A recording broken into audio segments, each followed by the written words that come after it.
যে বাবার ঘরে ফিরে সন্তানের সাথে ভাত খাওয়ার কথা ছিল তাকে এই ডাইনির দল শীতলক্ষার মাছেদের খাবারে পরিণত করে। 5 আগস্টের পর থেকে এখন পর্যন্ত যে বিষয়টি নিয়ে সবার আগ্রহ তুঙ্গে সেটি আয়নাঘর। সম্প্রতি আয়নাঘরকে কেন্দ্র করে দেশব্যাপী আবারও জোর আলোচনা চলছে। সংস্কৃতি উপদেষ্টা মোস্তফা সরোয়ার ফারুকীও আয়নাঘর নিয়ে এক চাঞ্চল্যকর ঘটনার বর্ণনা দেন। কি সেটি জানবো বিস্তারিত। মনুষ্যত্ববোধ বলে কোনো জিনিস আছে সেটার থেকে বহু গভীরে নিয়ে গেছে এটা নিশ্চিন্ন করার জন্য নৃশংস।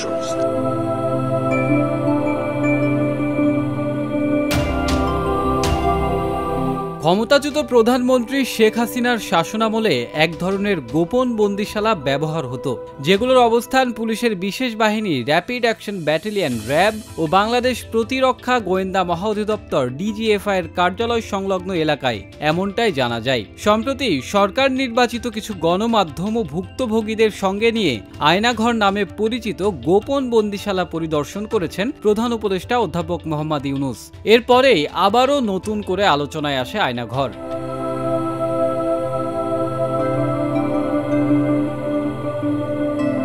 আয়নাঘরে সাজেদুল ইসলাম সুমন নামে এক ভুক্তভোগীর সাথে ঘটা এক লোমহর্ষক গল্পের বর্ণনা দেন সংস্কৃতি বিষয়ক উপদেষ্টা মোস্তফা সরোয়ার ফারুকী। ভুক্তভোগী উপদেষ্টার সম্পর্কে বন্ধু হয়।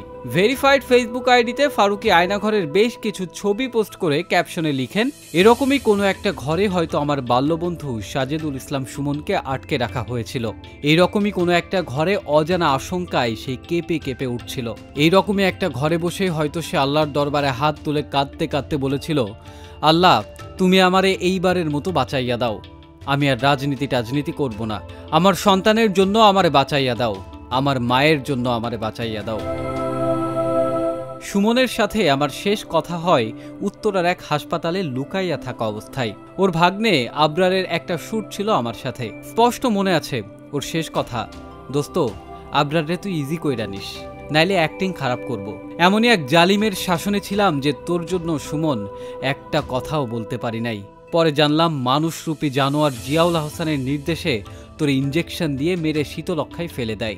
যে বাবার ঘরে ফিরে সন্তানের সাথে ভাত খাওয়ার কথা ছিল তাকে এই ডাইনির দল শীতলক্ষার মাছেদের খাবারে পরিণত করে। এই হায়নাদের হয়ে যখন কেউ কথা বলতে আসে আমার মাথায় রক্ত উঠে যায়, আমি আমার কম্পোজার লুজ করি।